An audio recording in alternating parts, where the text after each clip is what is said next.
we're not going to win overnight.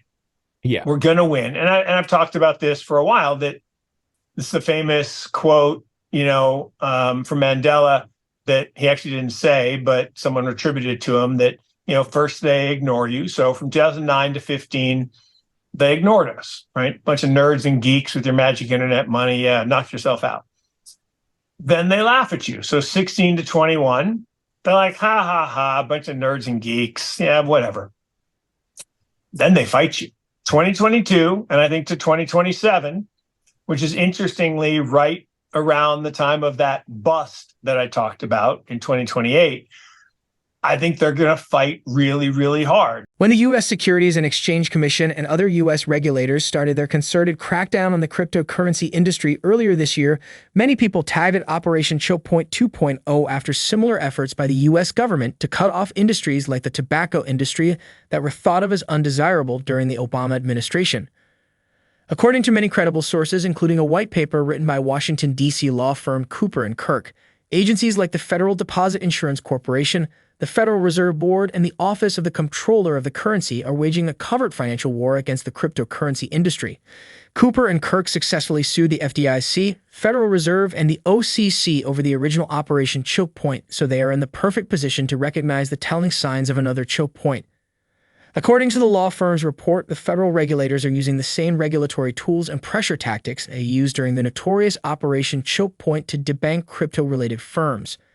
All of this came to the public's attention in March. 8 months later, we are still having the same conversation. Earlier this week, the Securities and Exchange Commission and the Department of Justice announced another barrage of sanctions against crypto-related firms. First, the commission announced it was suing crypto exchange Kraken for operating an unregistered securities exchange and commingling customer funds. A few hours later, the DOJ announced it had slapped a fine of over $4 billion against crypto exchange Binance, one of the largest corporate penalties in U.S. history, according to prosecutors. Binance founder Changpeng Zhao also agreed to pay a $50 million fine and step down from his position as chief executive officer, while pleading guilty to charges including money laundering and unlicensed money transmitting. According to reports, prosecutors are also seeking an 18-month prison sentence for Zhao, the maximum penalty under federal guidelines. Additionally, Binance has agreed to accept the appointment of a government monitor to oversee its business operations while keeping Zhao strictly from the exchange's operations for 3 years after the appointment. According to renowned hedge fund manager Mark Yusko, Choke Point 2.0 is on and probably only just beginning. In a recent interview with Thinking Crypto, Yusko details his thoughts on these efforts to suppress the cryptocurrency industry and how they could impact its growth going forward. As we bring you clips from this interesting and insightful conversation, please take a little time to like this video, subscribe to the channel, and turn on post notifications for more videos. Thanks and enjoy. Ms. Warren has a very evil agenda financed by, big financial services companies. So I hope anything she's part of gets defeated. And I think we have some good leadership like Senator Lummis and others that are fighting against that evil. I hope for stalemate, actually, right? I mean, the problem with the legislation that's being proposed right now, it's crazy stuff. Like literally, making self-custody, illegal. I mean, that hasn't made its way into a bill yet, but people are talking about it. And there's things that they could do that would make it really tough for the technology innovation to really shine. But that's not new. That's what every incumbent tries to do through lobbying.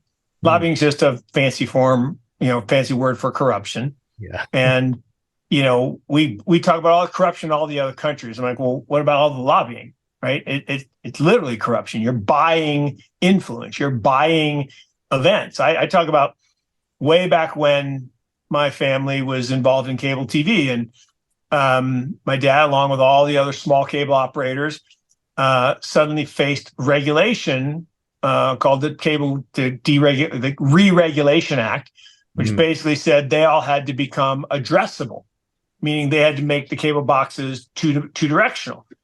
Huge capital and they didn't make enough money to do that, so they all went bankrupt. Literally, they all went bankrupt. Wow. And John Malone came in and swooped them up and bought them for pennies on the dollar. And then magically that bill got repealed. guess how that happened, right? And he never made him, well, I can later made him addressable, but it's a game that's hard to win for the little guy. But ultimately, the good technologies do win. It just takes time. The nice thing about court decisions is they set precedent. Mm-hmm. So I don't think they, meaning those on the other side, really thought through the scenario of losing. I think they really thought, look, we're in charge, we're going to win, and this will be great. Okay, but if you don't win, it's not just the loss, it's the precedent that gets set that future people can point to when you try to block them using the same approach. Yeah. And so it's great for the industry. And I think the losses are much, much bigger than people think in terms of that precedent that gets set. And look, I don't think Gary's in for the long term anyway. Yeah. I think there's likely a sea change coming, and he's probably aligned with not the people who will get to make those decisions. At least, that's the way I see it.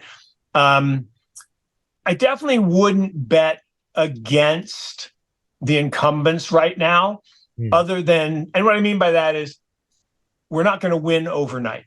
I think they're going to fight really, really hard. So, the next few years are not going to be fun in that regard, and we're not going to just win, but we all know the last part of the clause, which is, and then you win.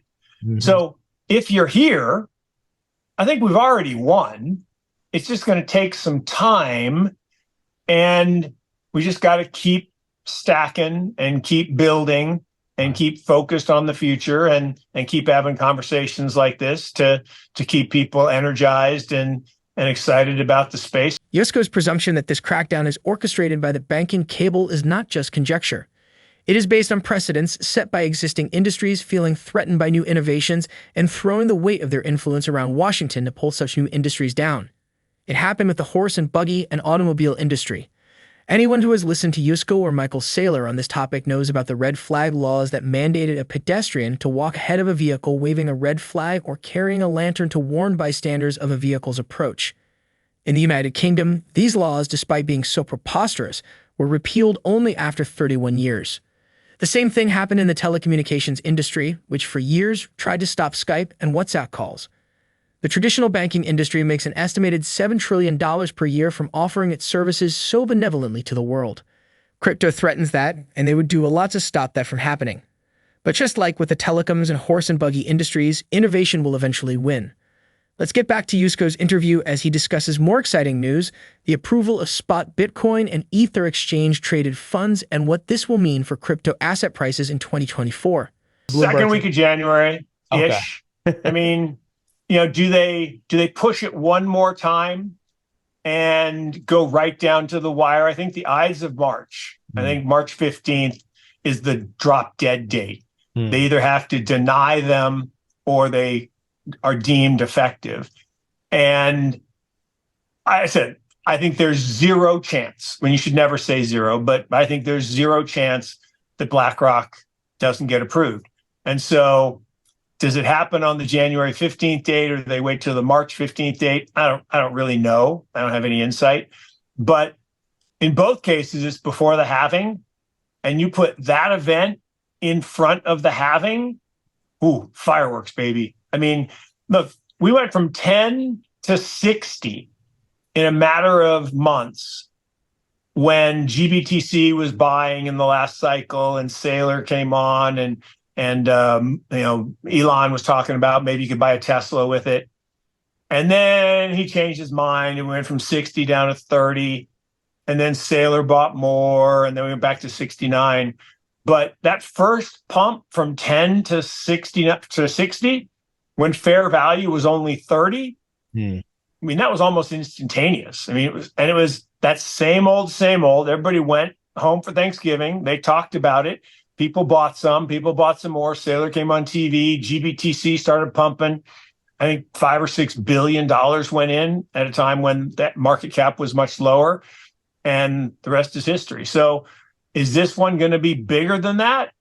Yeah, But we're starting with a bigger number. So the law of large numbers is hard, right? It's tougher to double a $700 billion asset than it is a $150 billion asset. Just is. The big banks love the fact that the futures ETF allows them to go naked short. Yeah. Right? And that's why we had this tremendous bear market. I mean, you go back to almost the exact day of the launch of the futures ETF was the top of the market in 21. Yeah. And look, if people can go naked short, they can manipulate the price. It's been happening in gold forever. Mm-hmm. Anytime you can create a paper asset with a futures contract, you have the opportunity to manipulate. So I will argue that commodities markets are more manipulated than Bitcoin market. And there are a lot of commodities ETFs. The VIX, oh my God, the VIX futures. I mean, that is a license to just rob people of their wealth. But that got approved and it's got billions of dollars in it. So plenty of triple levered ETFs, which are horrible. Just the way they even calculate the rebalancing just robs people of their money. And yet those got approved. So something like a Bitcoin spot ETF or an Ethereum spot ETF, both of which allow you to actually own the physical asset. How could you not want that to happen? And the reason is because by approving it, you're acknowledging that it's real. And the big banks don't want us to acknowledge that it's real yet. And look, we saw the announcement this morning that JP Morgan has got this new private chain to help asset management companies, eliminate back office infrastructure expense and lower fees. Okay, great, but it's still a private chain, and it lacks all the benefits of all the things we want in a decentralized world. And they made a big announcement and they're patting themselves on the back and that's all great. But decentralized is better than centralized. And a decentralized future is where we are headed, but not without a fight. According to the valuation model Yusko prefers, Bitcoin's current fair value is $50,000. At the least, Yusko is expecting double that after the double-edged, very bullish sword of ETF approval and the halving event. $100,000 per Bitcoin around June 2024, and that's before we get the really parabolic moves. Between June 2024 and June 2025, which Yusko describes as crypto fall, the period after summer when we get the really, really parabolic moves, the renowned hedge fund manager predicts that Bitcoin could go as high as $150,000 or even $200,000 per coin. What are your thoughts on Yusko's predictions for Bitcoin and his explanations on Choke Point 2.0? Please drop your comments and observations in the comments section below. Also, ensure you subscribe to the channel. Turn on post notifications for more videos and check out our other videos. Thanks for watching.